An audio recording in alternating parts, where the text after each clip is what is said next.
So I entered my very first 70.3 Ironman on the Ironman website on September 17th, 2024. And ever since then, I've been doing the same morning routine, but of course rotating in cycling, swimming, and running. Now, with this event now being just over 6 months away and dealing with massive imposter syndrome, I'll be honest, I really don't know how this documentary is going to end.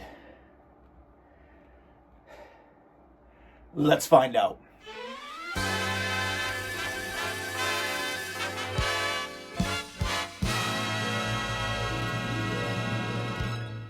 For the 2 or 3 people that may actually watch this documentary, other than my family, I just want to introduce myself. My name is Sean. I'm Canadian. I'm living in the UK. I've been in the UK for over 18 years, 2 kids, wife, job, living the life. Now, I'm not going into this Ironman journey cold. My fitness journey actually started back in 2016 with a health scare. Now, I do say, do not let a health scare be the catalyst for you to start your own fitness journey. But unfortunately for me, I had a health scare, so I needed to be active, and I decided to do running. I don't look like a runner. Some days I don't even feel like a runner, and I am definitely not your typical runner. I literally started using the Coach to 5K app, but then it evolved into, of course, park runs, and then I did 10Ks. I've done over, 210Ks.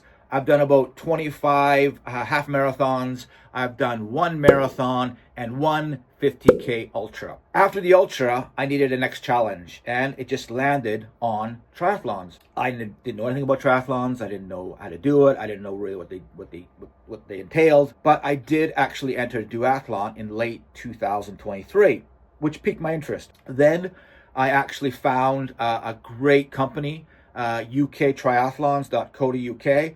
They had a lot of different events. So this year, in 2024, I entered 6 of them, mostly sprints. I did actually enter an Olympic distance triathlon, which was great because it gave me the confidence to move my timeline to do an Ironman up a year, because I was originally going to do my Ironman in 2026. Actually, entering the Ironman online this year, I wanted to see what it actually was going to be like. So I went to YouTube, of course, and I did see some people who were documenting or did document their journey to their first Ironman. I thought it was brilliant, and I thought to myself, I can do that. So basically, I'm going to document my entire journey.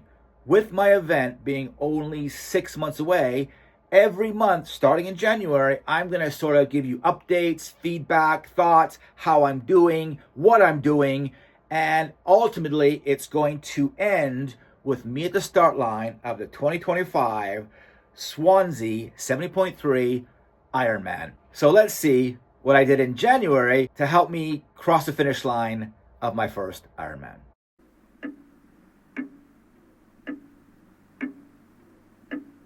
So here we are in January. Now, when I entered in September to now, I did a few things. So let me catch you up. The first thing that I did is I invested in myself, and I actually hired a coach who's been helping me through this whole process. The second thing that I did was I entered a few smaller events to get me ready for the big show. First event that I'll be participating in this year will be on May 17th, which is an outlaw event, which will really give me an opportunity to see all the gains I've been hopefully made over these last many months. The following month, in June, I've actually entered an Olympic distance event, which will really test all the gains, all the things I've been doing in regards to getting myself prepped. Then, of course, in July is the big show.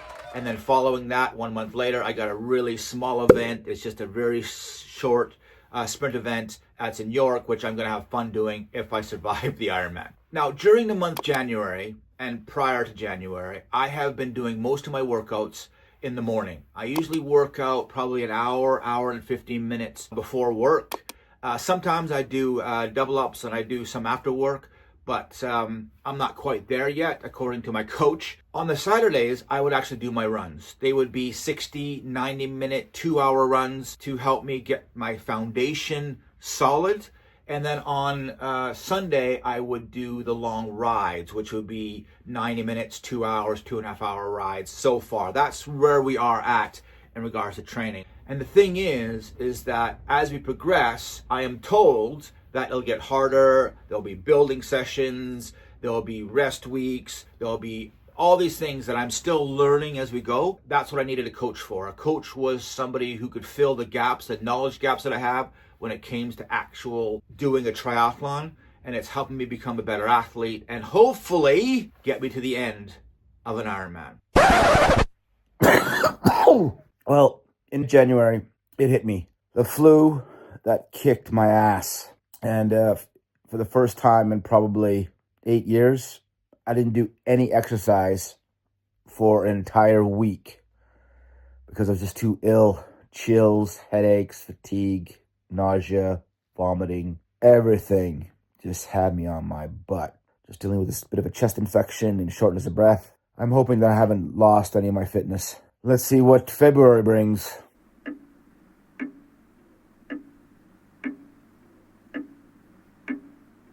Okay, here we are in February. I have fully recovered and I'm back at the training. Lots of things have happened in February. The first thing that I decided to do is I thought I was going to be able to use my hybrid bike that I just bought to actually do the Ironman. But I was told that if I had a road bike, it actually would make it between 40 and 50% easier. So I bit the bullet. And I searched all around for a good deal on a bike, a road bike, and I found one. I now have a Trek bike. I've kitted out with all my aero bars and all my Garmin stuff, and I've never ridden a road bike before. And it took me a while, or is taking me a while, to get used to the gear shifting on a road bike. It's a little bit different than what I'm used to. Take a look at this.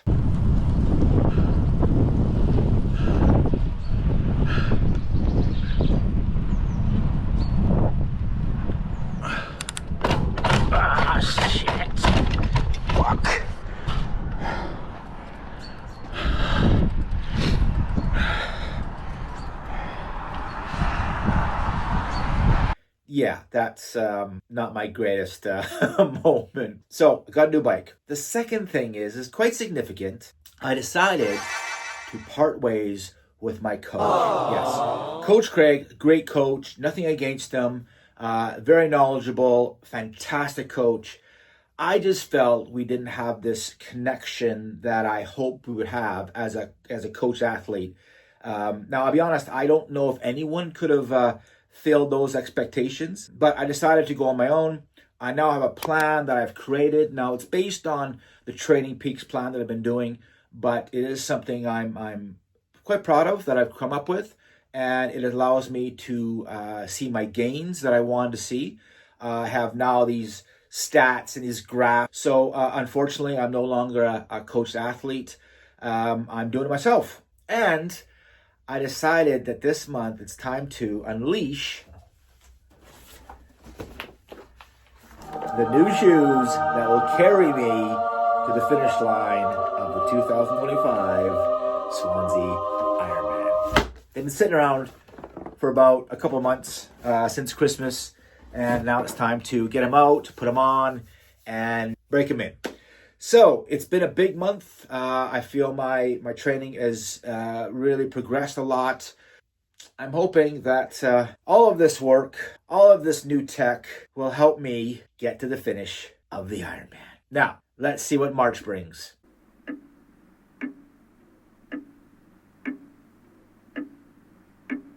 So here we are in March. First things first. March is my wife's birthday month.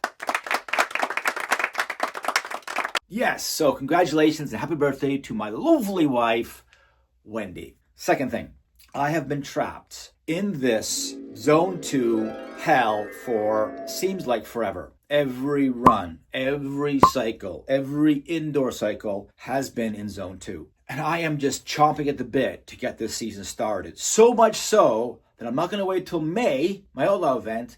I've actually entered last minute the 2025 Stratford pool-based sprint event. The interesting about this is that this event was my very first triathlon that I ever did. Now, after doing it next month, I will be able to compare my times for my swim and cycle and of course run to see if there's any gains that have been made after doing not only several triathlons but also the Zone 2 off season, which will be very interesting to see because I do hope there is some gains. Now, it is a pool-based event, but I am needing to get back into open water. And I decided this month to go back to Manvers on a Saturday morning, on a very chilly Saturday morning, and get back into the open water. And this is what happened.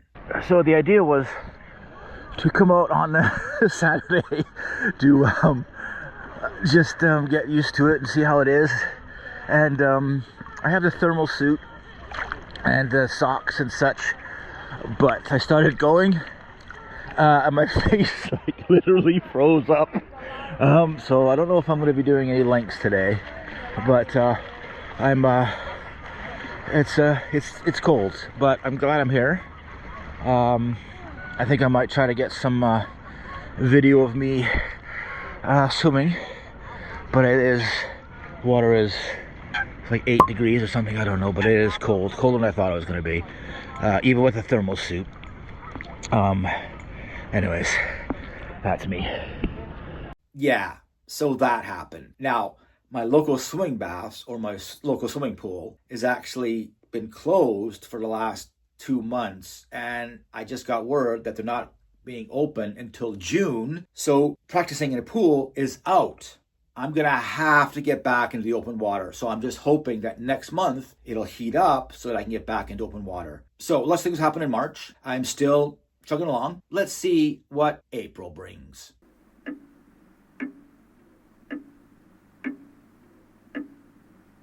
Okay, so here we are in April. Now, this is exciting because in this month I did my very first event of the 2025 season. It's a Stratford sprint event, which is a short event, but I just wanted to get my juices flowing and try some new things and see some gains. But before I did that, I wanted to make sure that I got every possible advantage. And I heard that if you get your bike fitted, that it actually will give you some marginal advantages from power on the bike, comfort on the bike. That's what I needed for this really long ride that was coming my way. I got my bike fit. It was an interesting process. I would recommend it if you're not quite sure if your bike actually fits you properly. I think there were some slight tweaks that you might be able to see in this comparison shot. After I did that, then of course it came to the first event. And I think it went pretty well. I created a little short here to capture all of what happened. And here it is.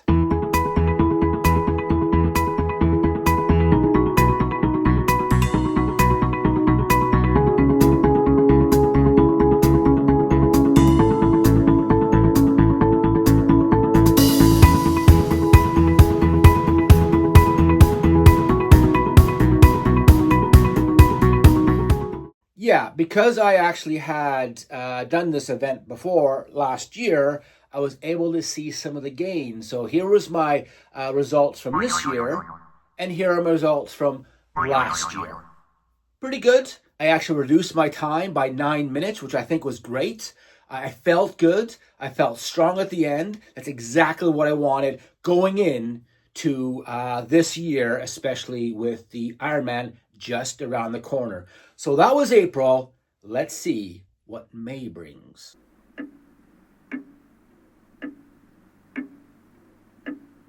Okay, so here we are in May. Now, this month's all about the Outlaw event that I signed up for. Now, this is a proper sprint event. Now, last month I did a pool-based sprint. This is what I was looking forward to because I had this on my calendar for a while now, and I really wanted to tackle this one and see how I did. Now, this event was interesting because when I got there, I got really nervous because the size of this event was beyond anything I've ever experienced. My event, the sprint event, was actually on the Saturday, and on the on the Sunday, there was a 70.3 outlaw event. People were getting their bikes set up and racked and that sort of thing. And they had in a closed area that there must have been 1,000 bikes in this area. And they were really expensive and really cool. There must have been at least 20 million pounds worth of bikes in this area. And just the atmosphere got me a little bit nervous because of what I anticipated the Ironman to be. I felt I had a really strong event. I felt strong in the swim and the bike and the run. And I just got a quick reel showing you what happened on the day and what it looked like on the day.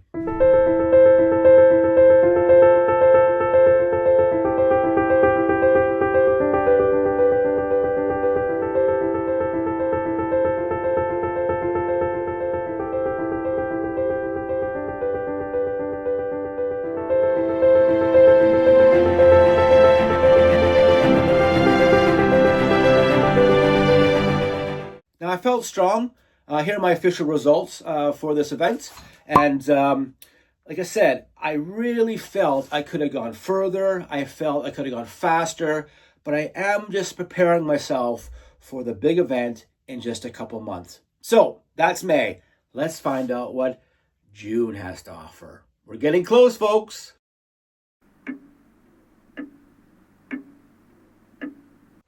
Okay, folks, here we are in June.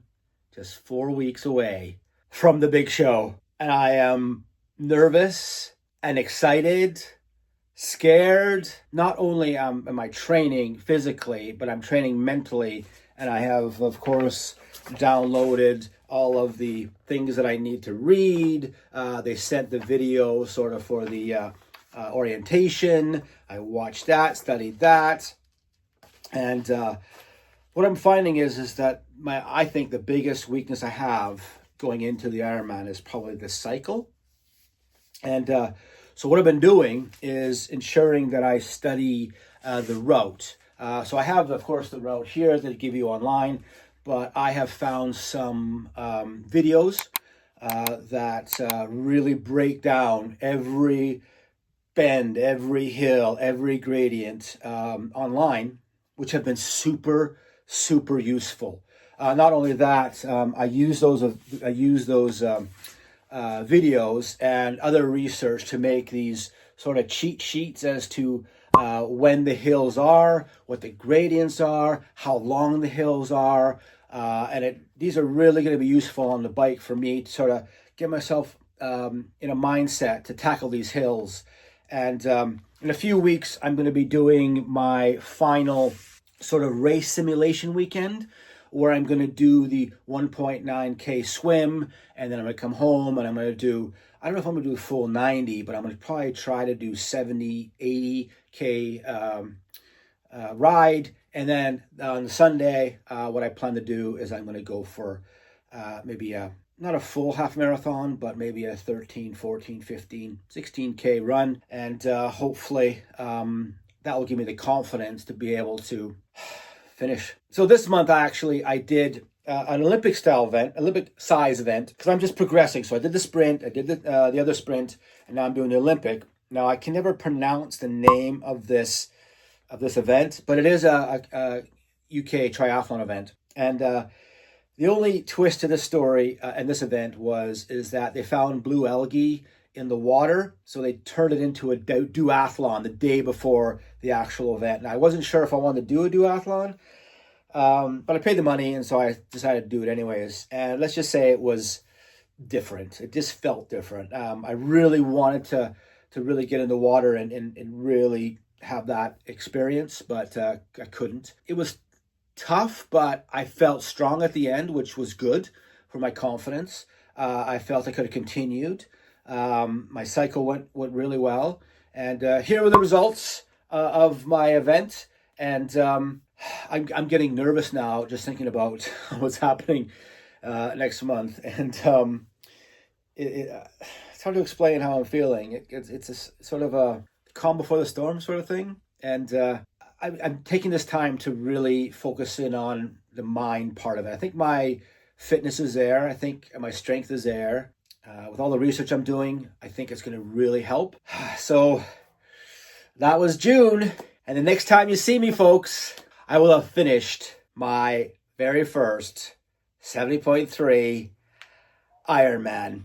So I'm off to Swansea, and I'll see you at the finish line. Oh man, this is going to be great.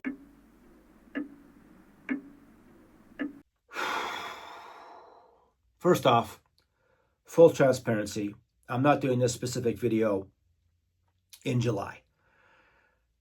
I needed some time to reflect, get over, process what happened. I don't want to bury the lead. I didn't finish. I was disappointed in myself. I didn't finish, and it was all on me. What it comes down to, or what it came down to, was I was not strong enough. I was not able to continue something that I had prepared for 18 months. And I'm so disappointed in myself. And so first up, Swansea, during this weekend, I'm not looking for excuses, but there was an unprecedented heat wave in Swansea. We're talking 30, 31 degrees. So we got there early. I got involved with all sort of the atmosphere, got the pictures, got the merch, which was brilliant. I loved it. Saw my name on the big iconic symbol or the logo, but it was hot. It was really hot, so hot that we couldn't really stay out in the hot too long. And there was a bit of a warning that if the water temperature actually went up just 1 degree, they were going to ban wetsuits. And that threw me for a loop because I need my wetsuit. I have a thermal wetsuit that keeps me afloat, basically. Without a wetsuit, I don't know how I would do. So I was nervous about that. That's how hot it was. So I racked my bike. I was quietly confident that I was going to finish. And the start was great. The swim, I thought, was brilliant. I finished the swim well within cutoff. Well, not well within cutoff, but within cutoff. And I was in transition. I thought it felt like 7 to 8 minutes, but what it turned out to be was like 15 minutes in transition, which was a shock to me when I found out. Because there was like a 1K run from the swim to the transition. Got on my bike,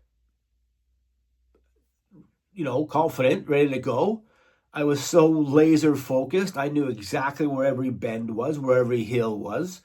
First thing that happened was my Garmin had a bit of a screen on it that I couldn't shake. And so I sort of pushed a button on the side and my Garmin popped off my bike and it rolled down this road. So that wasn't great. So I had to stop my bike and I had to engage my kickstand. Yes, I have a kickstand. Got it on.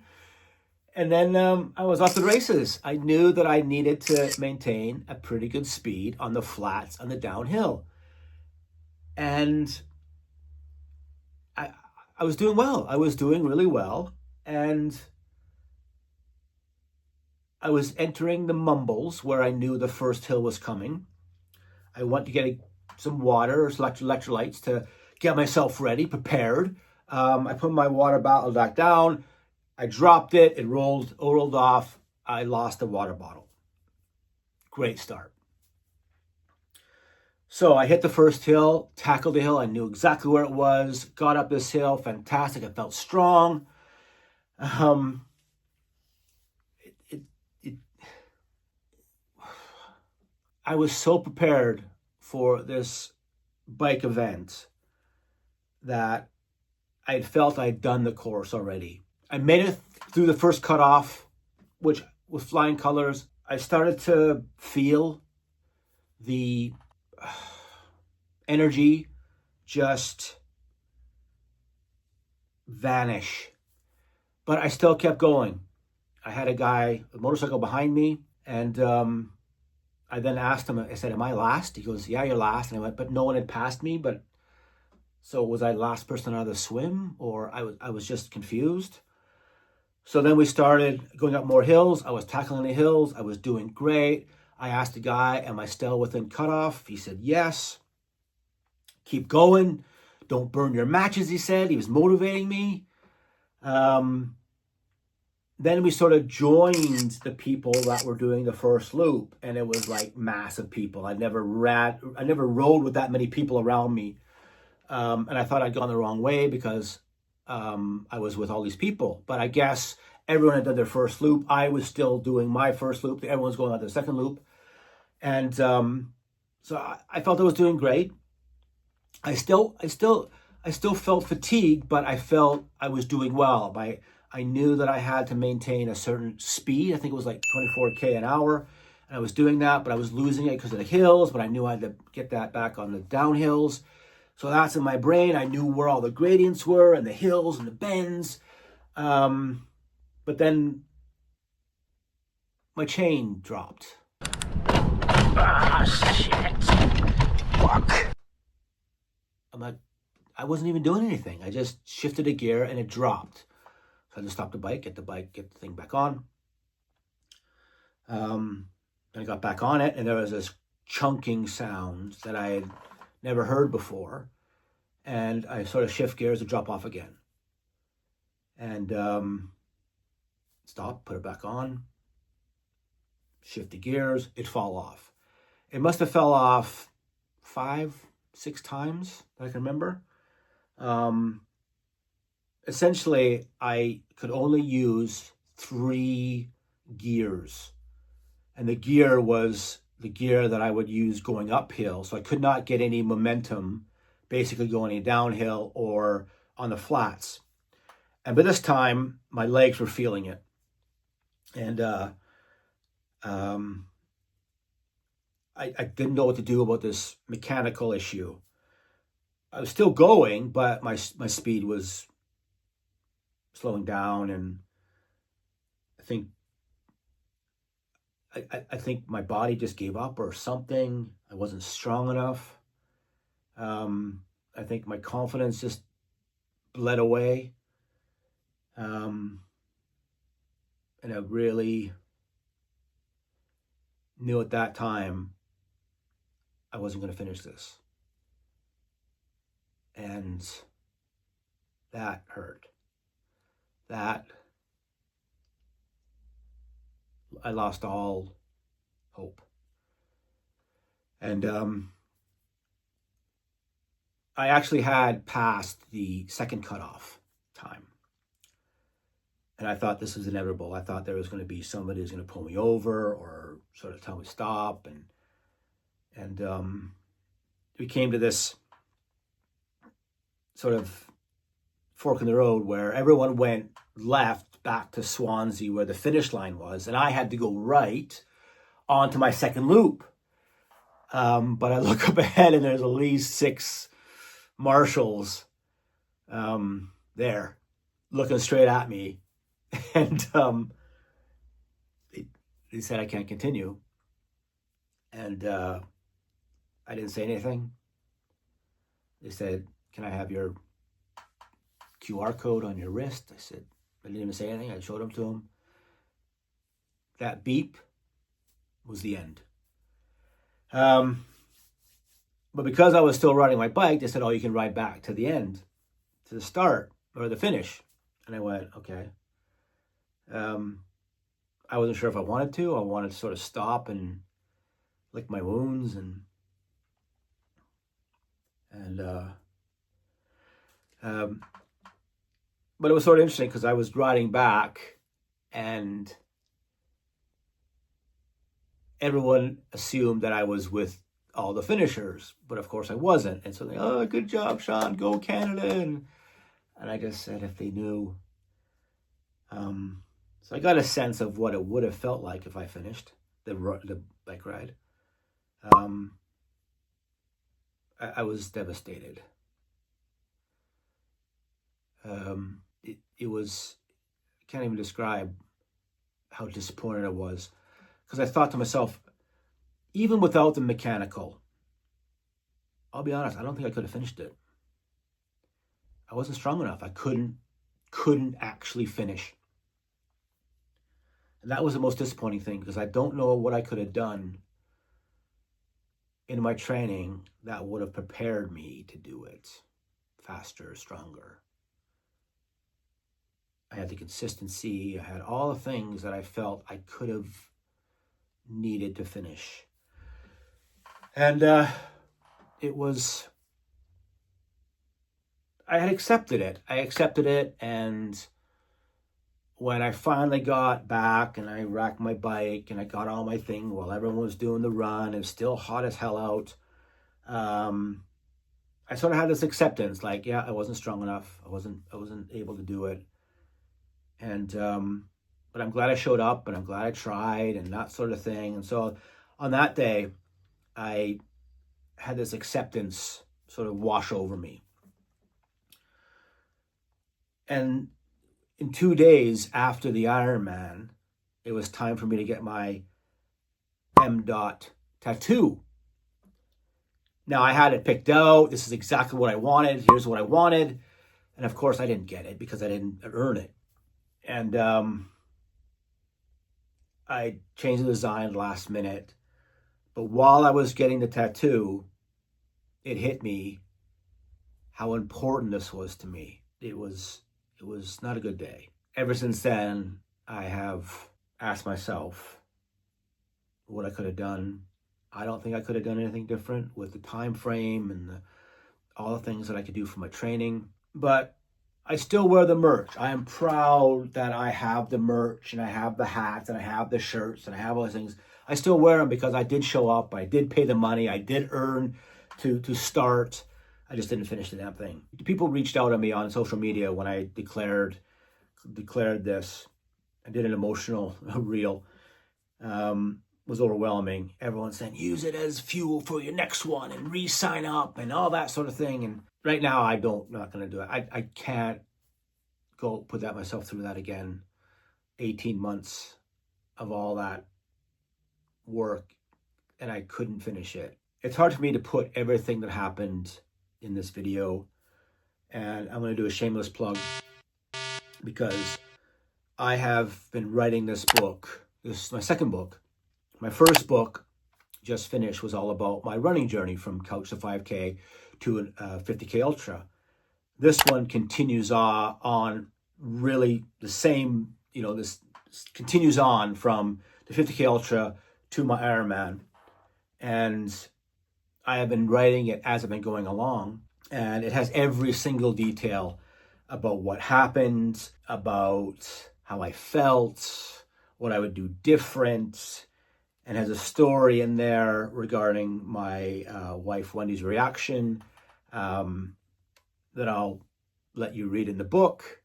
It really does chronicle the entire thing. I hope you buy it, and I hope you read it, and I hope it inspires you, because starting is part of it.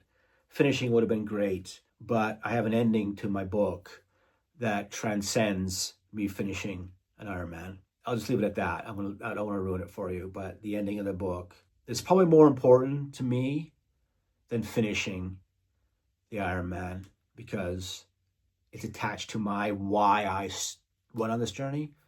It's been a very humbling experience, and I still have 2 more events. I'd hope to go to those events as a Ironman, but I didn't get the Ironman tattoo, but I did get a cool tattoo, And here's what it looks like. Showcases the entire journey that I've been on. I said at the beginning of this documentary, I had no idea where this was going to end up. I thought it was going to be different, but it wasn't. And if you have a just finished story that you want to share, reach out. I don't know what my next challenge is going to be. Will it be another Ironman? Probably not. I would need to get my wife's permission first. Thanks for watching, guys, and we'll see you soon. Hope you enjoyed. Subscribe, comment, and like. Hey! Hey! Peace out.